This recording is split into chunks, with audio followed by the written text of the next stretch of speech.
Noticias de última hora. Defensa del exvicepresidente Jorge Glas apeló negativa de habeas corpus correctivo. Está recluido desde el 6 de abril en La Roca, en Guayaquil, a donde fue llevado desde Quito una vez que la policía lo sacó de la Embajada de México.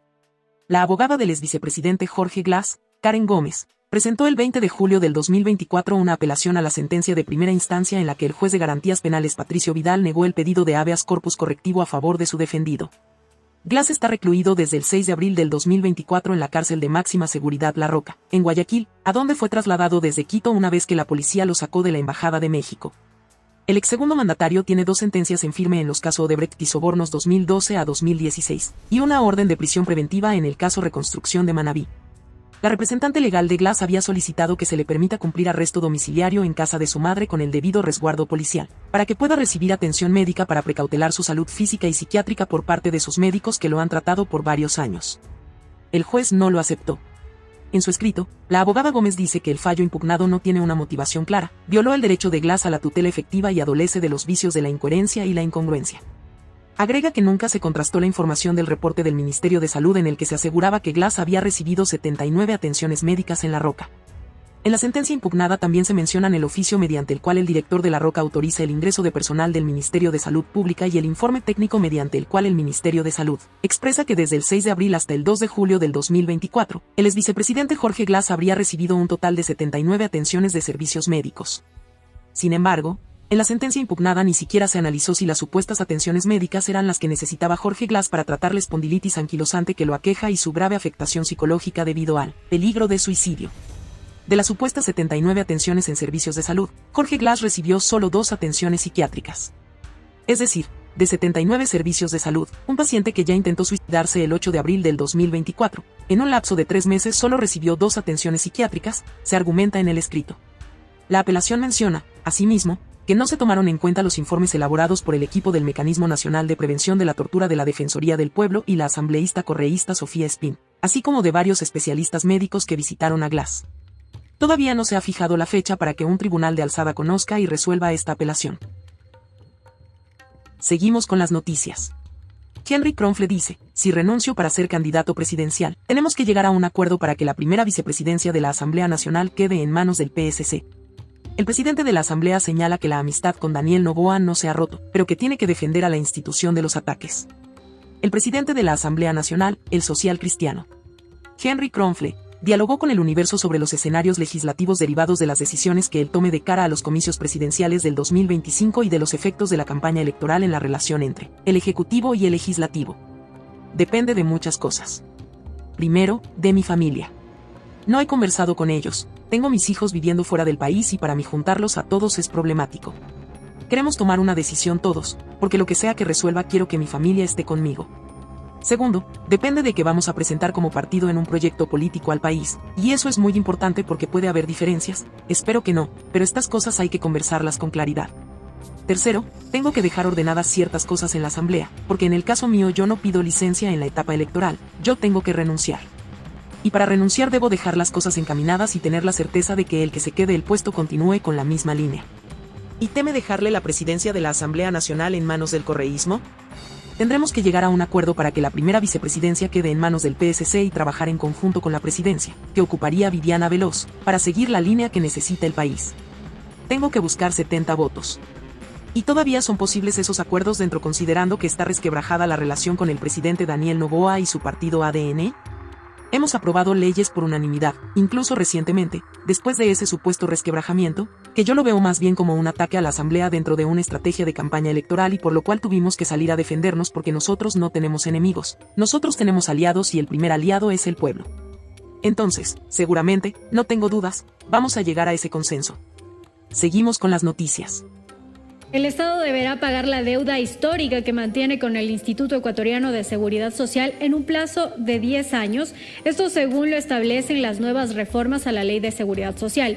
El Ministerio de Economía y el director del IES deberán firmar un convenio en 4 meses. Hasta el 2035 el Estado tendrá plazo para ponerse al día en la deuda histórica que mantiene con el Instituto Ecuatoriano de Seguridad Social. Así lo establecen las nuevas reformas a la Ley de Seguridad Social publicadas el pasado lunes. lunes en el registro oficial. A decir de Henry Llanes, proponente de la ley, esto garantiza sostenibilidad al IES por los siguientes 10 años. Se garantiza el pago de las pensiones jubilares, porque el Estado tiene que pagar la deuda y hacer constar en el presupuesto todas las obligaciones que le corresponde con su debido financiamiento, al 100%. Según Llanes, hasta el 2023, la deuda ascendía a $10.000 millones, pero este año el gobierno le asignó 1.500 millones menos de lo que le corresponde al IES, por lo que el monto sube a 11.500 millones. Primero tiene que conformarse una comisión, tanto del ministro de Economía y Finanzas como del director general del IES, tiene que firmar un convenio de pago en un plazo de 4 meses.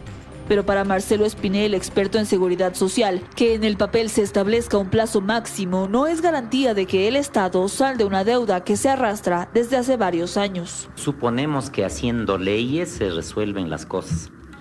Mejor sería que se cumplan las leyes que ya hay. ¿Por qué se va a cumplir ahora? Si no lo hacen, se aplicará un examen de auditoría por parte de la Contraloría, que son objeto de destitución del cargo. Otro de los cambios es que a partir del siguiente año, el gobierno no le podrá dar menos del 40% que le corresponde al IES. Espinel asegura que aunque esto es positivo, para evitar el quiebre de la institución se requieren cambios más profundos. Me descuentan mi aporte y eso va para la jubilación de alguien. Y entonces 8-1, 7-1, ¿no? Es la proporción, pero ahora estamos 5-1. Y de aquí a poco va a ser 3. Que no me gusta que suban la edad, que no me gusta que aumenten el aporte. Bueno, entonces, ¿cuáles son las soluciones? La próxima semana, además, está programada una reunión con el Consejo Nacional Electoral sobre la conformación del nuevo Consejo Directivo del IES. Ecuador recibirá $218 millones del Banco de Desarrollo de América Latina para fortalecer el plan de rehabilitación y financiar 7 proyectos de vialidad. El ministro de Economía y Finanzas, Juan Carlos Vega, anunció que el Banco de Desarrollo de América Latina destinará $218 millones al país para llevar a cabo 7 proyectos de vialidad. Las obras a ejecutarse son en Azuay, Cañar, Carchi, Chimborazo y Santo Domingo de los Áchilas. En Azuay se ejecutará la construcción del distribuidor de tráfico 12 de octubre en la autopista Cuenca-Azogues-Biblián por $35.9 millones. En la misma autopista se construirá el distribuidor de tráfico Monay IES por $42.9 millones, el distribuidor de tráfico Gapal por $23.1 millones y el distribuidor de tráfico Bellavista entre Azuay y Cañar por casi $6 millones. En Carchi, por su parte, se construirá el Centro Binacional de Atención en la Frontera Rumichaca por $19.8 millones. En la carretera Balvanera Payatanga-Cumandá, en cambio, se levantará el puente Cornelio Dávalos por $20.6 millones. Por último, en Santo Domingo de los Áchilas, en el tramo vial de la Unión del Toachi-Santo Domingo, se llevará a cabo el programa de rehabilitación y ampliación de la vía Aloac-Santo Domingo. El monto de la obra será de $70 millones. Ecuador recibirá otros 6 créditos del Banco de Desarrollo de América Latina, entre los que suman $483 millones.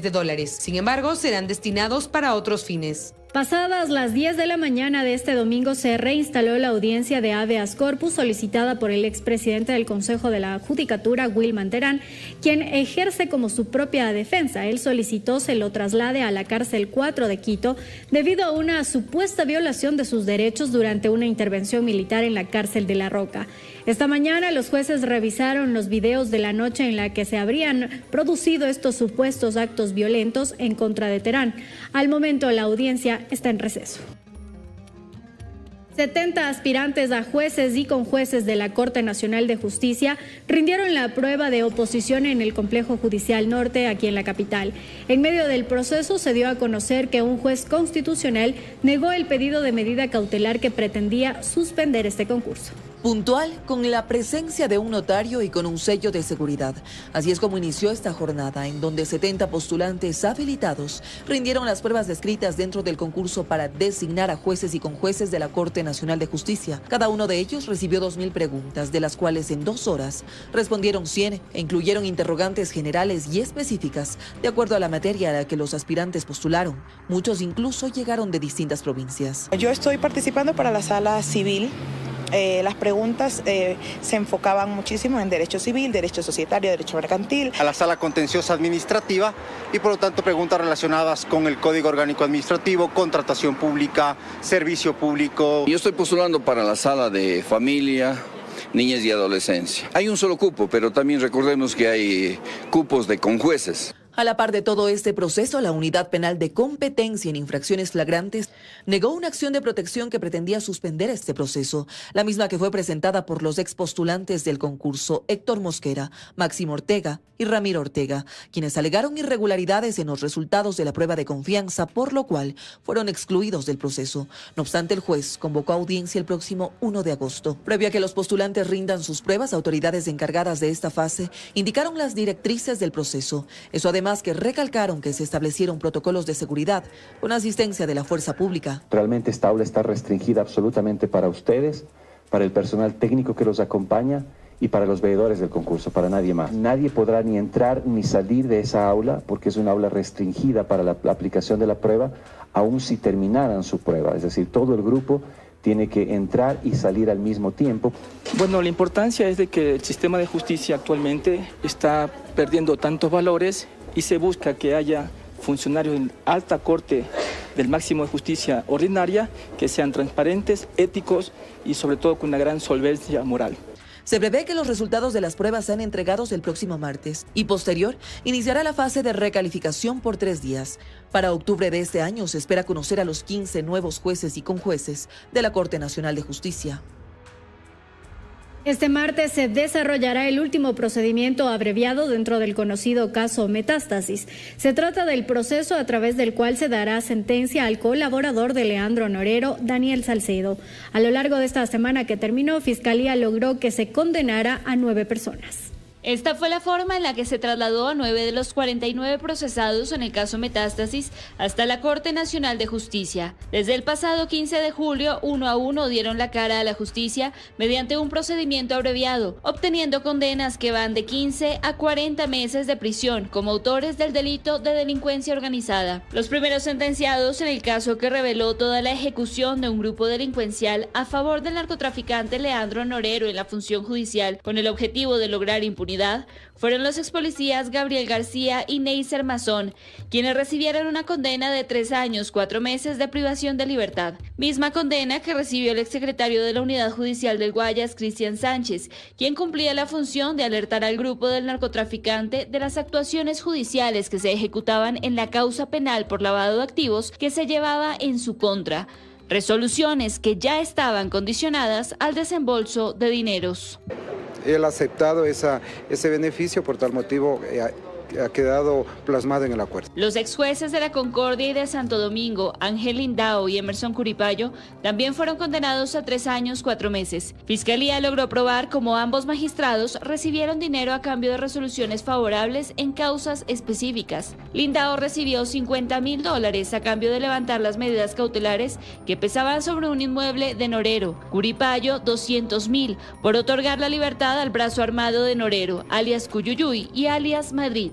A más del beneficio del procedimiento abreviado, 4 procesados tuvieron una reducción aún mayor por su cooperación eficaz. El agente investigador en la Dirección de Lavado de Activos de la Policía Nacional, Héctor Paredes, fue sentenciado a 2 años, 5 meses. Mientras que el hombre de confianza de Leandro Norero, Elibe Angulo, conocido como alias Estimado, la mano derecha del expresidente del Consejo de la Judicatura, Wilman Terán, Alex Palacios, y la operadora política del grupo delictivo, Mayra Salazar, recibieron una reducción del 75% con sentencias de 1 año, 2 meses. Respecto a Salazar, se comprobó que era quien identificaba y contactaba a los jueces que tenían conocimiento de las causas de Norero y estaban dispuestos a recibir sobornos. Estamos analizando el traslado.